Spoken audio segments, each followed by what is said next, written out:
Hi, I welcome all of you to a very interactive and informative session with and esteemed guest of ours today, Professor Dr. Surya Kanta.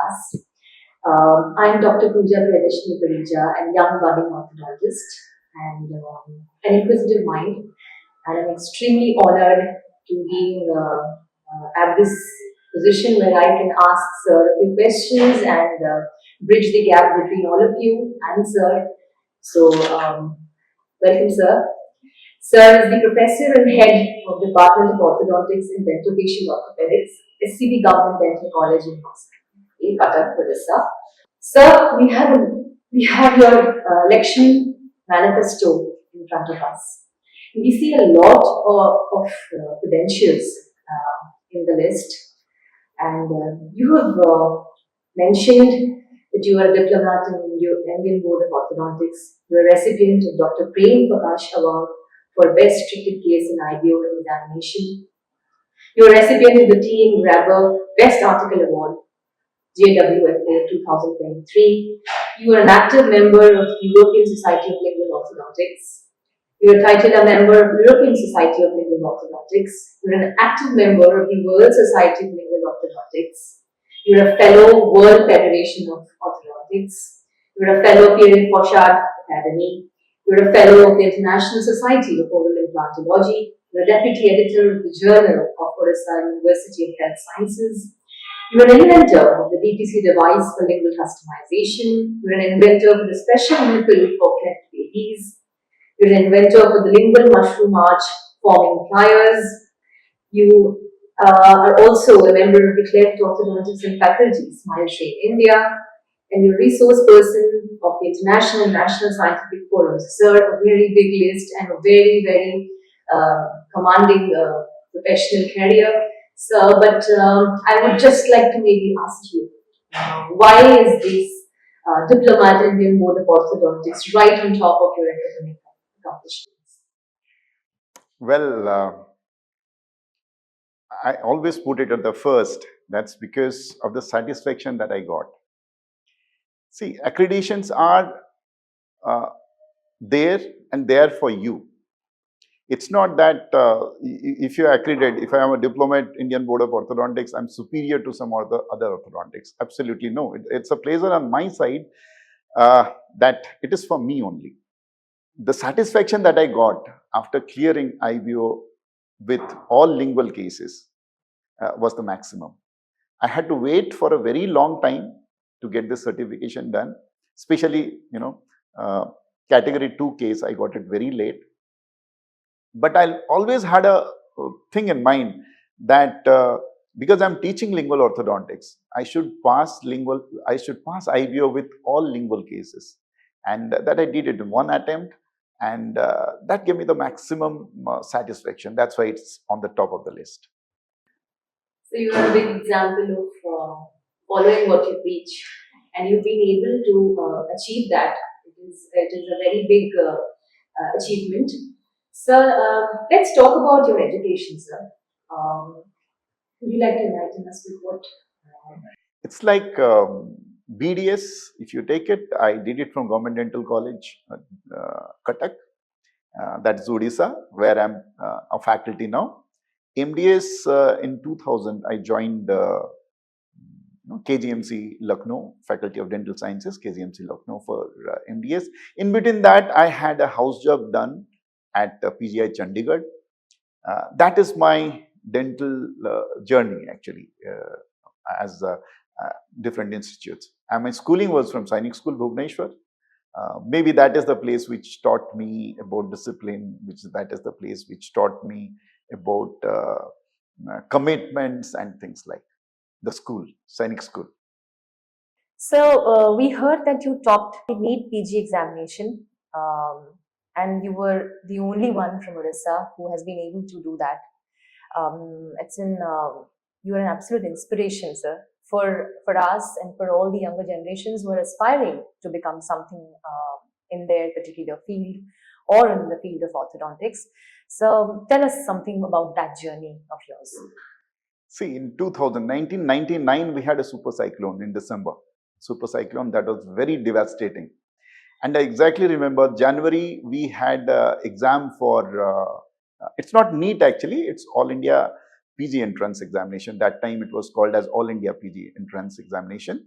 So we had the examination in January.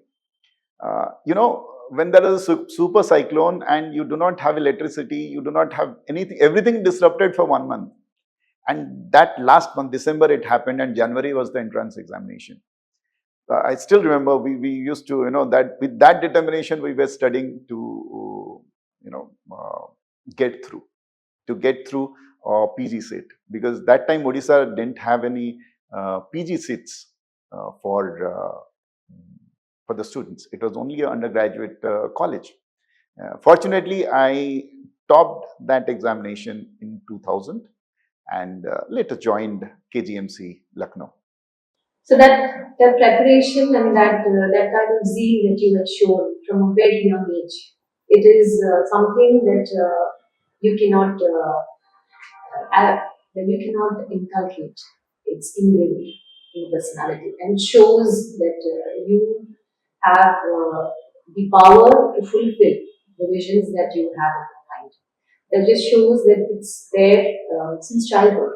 And I'm like coming to the next that I would be to like enlighten my viewers is that we have always seen him as an innovator, a researcher, academician, innovator, and a clinician, a very established clinician.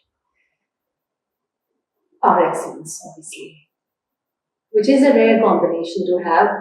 All of this is a very rare combination to find in a person. So you tell us about something that sets you apart, an innovation or anything that you feel is very close to your heart and it sets you apart from other orthodontists.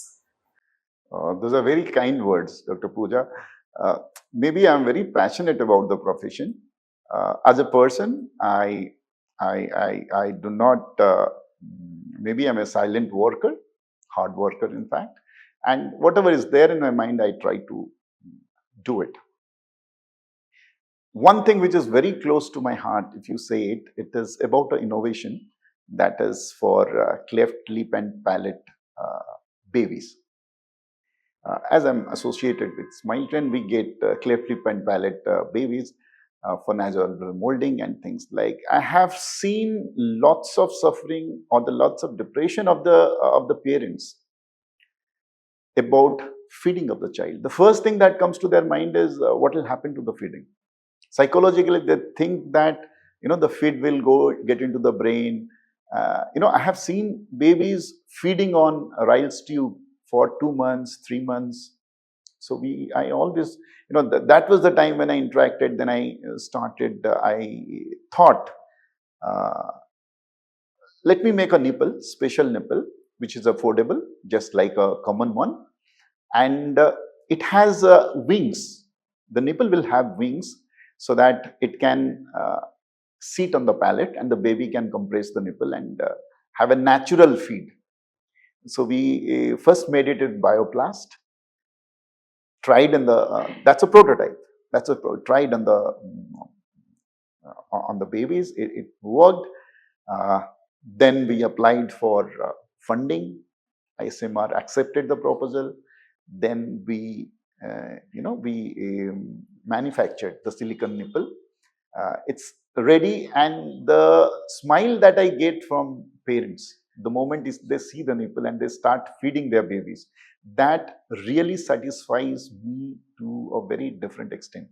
You can't express that smile in their face, that the baby can feed and they can feed well and it's affordable. So this is one incidence which has really touched my heart, that you can give back to the society with simple thoughts. It was nothing big. Just we are giving maxillary plates. So basically, you have used your knowledge, used your expertise to work in the cause of society. Not every orthodontist can do that. So you're an orthodontist with a cause, who works for a cause. So that's a very big achievement in itself, that you've been able to bring your knowledge and put it on a place where everybody can access it. So that's a very big achievement. So with these credentials and this kind of aura that you hold in the hearts of so many young budding orthodontists, certainly you deem to lead the society, sir. What do you have to say about it? Yeah, this is one part, that is my academic credentials, or as a clinician, the credentials that I have. That is one part. But to me, if you ask me, that's not sufficient to lead a society. For a leader, you need to have those leadership capabilities. What does a leader do? He may not be doing everything, but he is the person who has a vision. He has a vision how to lead. He has a team. He selects the right team who can really do justice to the job. And he pats them from the back. No need to go and take the credit. It's the team which works behind. I feel I have that part also apart from this, and that is the reason why I'm inclined, or I'm running or requesting orthodontists to give me a chance to serve the society as president-elect in this election. I have the experience. Why the experience? I have been, vice president of the society from 2019 to 2021.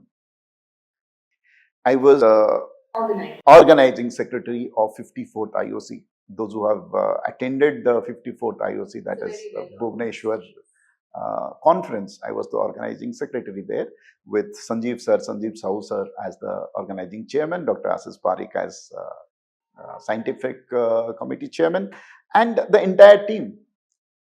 The team itself, getting all the team members together and get the work done, that is what this leadership is about. I think I did it well. Before that, IDC, National IDC conference in 2018 also, I had laid the show here. And one of the biggest achievement that I rate is I was the founding convener. Me, Dr. Sanjeev Sahu and Dr. Ashish Parikh, we were the founding convener of Bhubaneswar Orthodontic Study Group. We have built the study group, and which later on is at present one of the most vibrant orthodontic study groups in India. To lead or to understand your team members, how to pat them, when to pat them, how to elevate, these qualities are very much essential to be a leader. Same thing, I remember during COVID time, when I was the vice president, just after the IOC 54th IOC conference, I was the vice president, and COVID broke down in 2020. Our conference was cancelled. Our physical conference in Amritsar was cancelled. Then President Silju sir and Secretary Madam Dr. Sridevi Padmanabhan, they entrusted me to be the chairman of the digital conference OrthoBite. For the first time in India, probably that time, India or in dental fraternities, we had OrthoBite. That was a digital conference completely on a professional platform. We had stalls, digital stalls. We had more than 400 presentations, digital presentations during COVID time. It was huge, with Dr. Vinod Krishnan as the scientific chairman. So, it happened so nicely, and we ended up with positive funding also, with a profit of more than 10 lakhs or so. That was the account that time with the digital conference. Same thing with Bhubaneswar conference. It is not we did the conference, after the conference also, whatever profit was there, we had more than 15 lakhs or 10 to 15 lakhs. I'm not exactly remembering the amount, but we had given back to the iOS. So I feel I have that incline to lead and the vision to support my inclination. So you've been humble and you've not mentioned a few of your leadership accomplishments. Let me go ahead and give it to the viewers. So you've been the chairman grandeur of the IOS Case Report Symposium 2021-2024. You've been the organizing secretary of the 71st Indian Dental Conference IDA 2018. You've been the president of the Lingual Orthodontic Society. Everybody looks up to you for lingual cases. You are like the lingual maestro in our country. So, and and you've been the organizing chairman for the 28th Odisha State Dental Conference 2010. You've been the president of the IDA Odisha State Branch to 2015-2016. So you have been working not just pan-India, but you've been also working for the state dental association. You've been working very actively on that front as well. Do you have to say something? Yes. Why these are important? These are important because when you cannot reach the top in one chance. You need to, if you see my attachment with IDA or organizing conferences with the IDA, these experiences really helped me out for the grand finale, that is IOC 2019 at Bhubaneswar conference. All these experiences have piled up, and they have helped me as a person, as a leader, to lead correct, because everyone cannot be absolutely correct. There will be some mistakes, but you learn from your mistakes.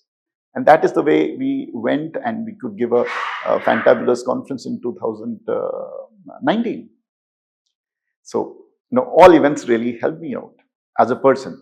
So, out of your fourfold vision for the Indian Orthodontic Society, the one thing that I would want to know personally, and I'm sure the viewers would also want to know, is how do you want to enhance the member engagement and professional welfare? And what do you mean when you want to increase professional welfare? What do you exactly have in mind? See, how I understand, out of the members, all live members of Indian Orthodontic Society, if you arrange them in a pyramid, on the top of the pyramid, you have researchers, innovators. It's a very small number. Then comes educators, faculties and all, then speakers. But the bottom of the pyramid, you have maximum number is practitioners. Let's start with that, clinical practitioners. The moment a student passes MDS, comes to practice, what are his problems? If I list it, number one, he needs to be organized. From the beginning, he needs to be organized. For making him organized, we can have a practice management software. We can have a, specific to orthodontics with a mobile app, wherein visiting also he can keep his records.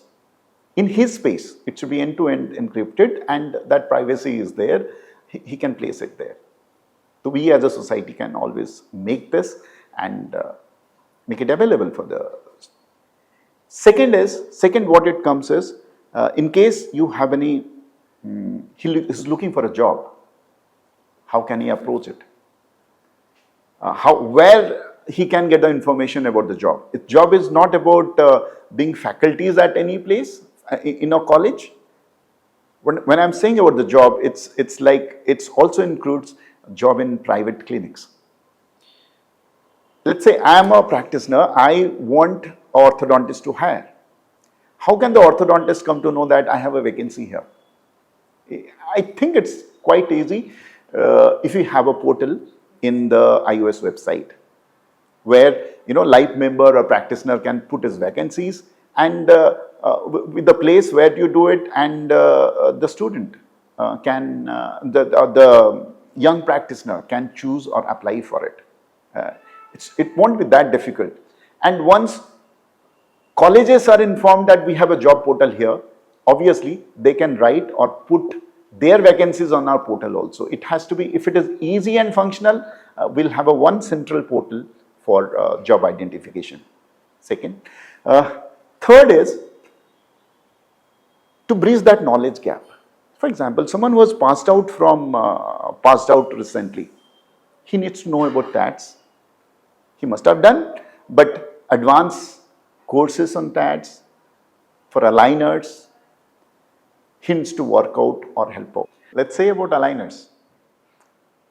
We have to, a fresh pass out student needs to learn more about aligners. We can always empower our practitioners or live members with our own aligner software. We are sitting in India, and we know our capability. We can always tie up with established companies to make one of the best aligner softwares, and make it available for our iOS members to use. Yes, it may take a little time, but that will be a big empowerment to the iOS Live members, and only a society can go ahead and do that. We can always have the data and improvise the software and be one of the first in the world as a society to develop and empower our Live members. So, with what I hear of your thoughts and your prerogative about this, I understand that you don't just want the practitioners to be well read, you want them to be well trained. Being at the top and thinking about everybody is a big quality that every leader should aspire to have, and who already have it. Apart from empowering them, I also carry the idea of protecting the common life members, protecting through awareness, protecting through legal initiative, protecting through approaching to the appropriate authorities. That thing is also will be part of it, part of my campaign. Sir, we move to the next part of your visual analogy that you've given. We move to the next part of the pyramid where you speak about academicians. There are so many young budding orthodontists who have a lot to share with them, with all other family fraternity. What do you have in mind for them? See, the young and dynamic ones who are passing out, they need to be given the opportunity to present or showcase their cases. They are our budding speakers. They are our budding speakers. See, in 2012 or 13, if I didn't get a chance to speak in one of the conferences or in forums, probably I would not have reached to this position. So we need to have an organized structure. How to get the young speakers into limelight, or get the young speakers, give them an opportunity to get into it. We have the forums. For example, we have national conference, we have national PG conventions, we can have journal PG convention, which is little ill defined at present. Needs to be more organized in that way. Journal PG conventions for every zone. If we make the hierarchy that way, let's say journal PG conventions, we give chance to opportunity to new speakers, younger speakers for the platform. National PG conventions, maybe little more experienced ones, and national conference, the most experienced ones. In that way, one by one, we can make that hierarchy or the federal structure in that way to approach. Before that, we have study groups also. Study group presentations, we can always encourage the conveners to have younger speakers to groom them up for better facilities.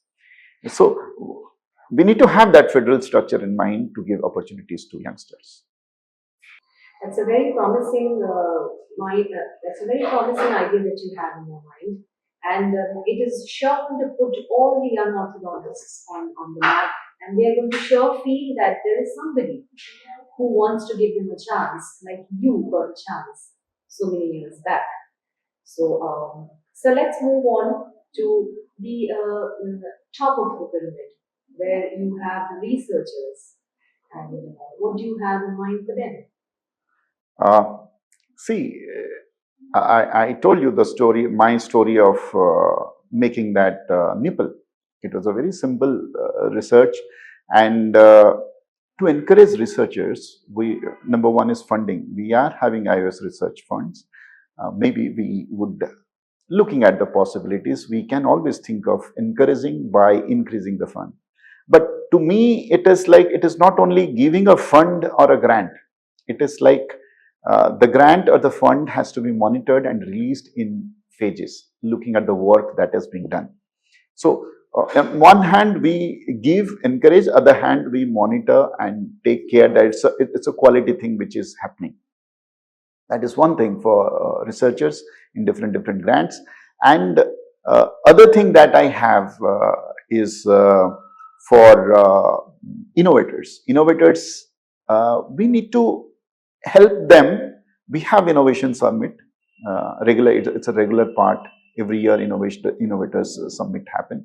Most of the thing what I find is our innovators are moving towards, they get the patent or the copyright, but after that they're stopping.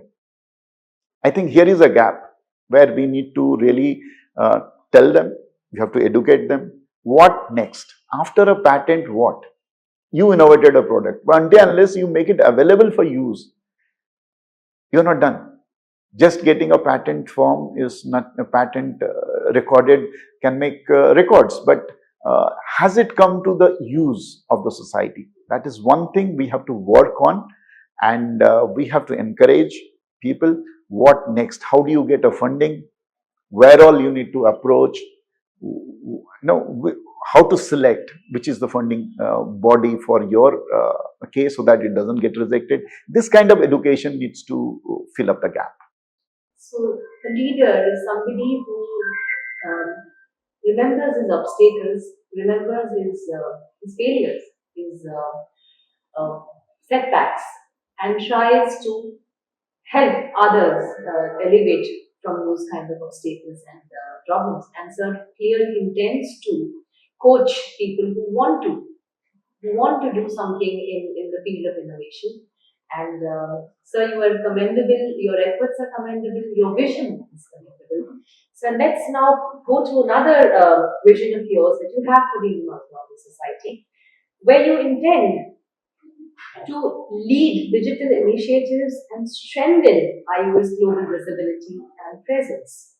So, what do you exactly have in mind when you are saying that you want to lead digital initiatives? When I say I want to improve global outreach of Indian Orthodontic Society, we can do it in many ways, like professionally handling or integrating the social media handles, having good content creators, having an impact on the public about orthodontists, orthodontics, and have our social media handles for our journals.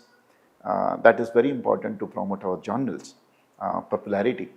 And obviously our society is, if you have a PubMed index journal of a society, the society name really goes, that adds a feather to your society. We have to work for getting the journals, our journals indexed in the right way. We need to modify, or we need to work on a better system, how the journals can work, be it the duration of the editor or the editorial team. We have to look in all practical aspects, how to improvise our journal impact and indexing. Then others, like we can launch iOS Global Youth Chapter to connect with young professionals worldwide, partner with international universities to